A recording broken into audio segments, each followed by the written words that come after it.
Помочь с лечением ребенка и обеспечением ее лекарствами. С этой просьбой к сенатору Билану Хамчиеву обратилась Шариат Бекова. Со слов женщины, у ее дочери Хавы редкое заболевание термотомиозит. Эта болезнь по статистике развивается примерно у 4 детей на 1 миллион и требует дорогостоящего лечения.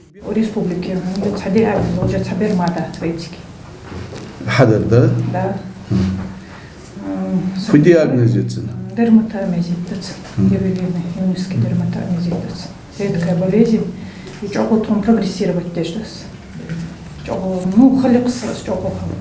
Редкое заболевание характеризуется поражением кожи, внутренних органов и слабостью мускулатуры. Дочери Райшат 10 лет. Она инвалид и последние 2 года не встает с постели. Подготовьте письмо на Росздравнадзор, на министра.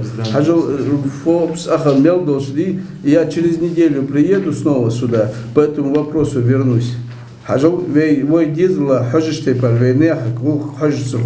Я проблемы, что пишут. Мы эту тему про отдельно больным поднимали в Совете Федерации. Уже деньги выделяют на это. С аналогичной просьбой на прием к сенатору приехал и Магомед Накостоев. Мужчина потерял зрение, несколько раз проходил операции и теперь надеется поехать на лечение в клинику Новосибирска.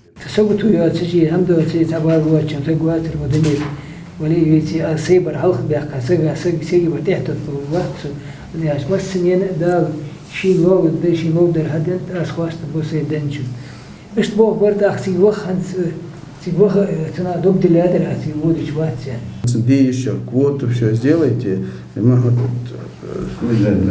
подключите хажусы. Всего за прием Билан Хамчиев выслушал просьбу около 10 человек. В числе прочих прозвучали вопросы о сборе средств для отправки ребенка на лечение в клинику Германии, санитарном состоянии многоквартирных домов и удержании пенсии у супругов из Аршты. Все просьбы зафиксированы, чтобы в дальнейшем их рассмотреть. Муслим Ганиев, Ахмед Горбаков, Новости 24.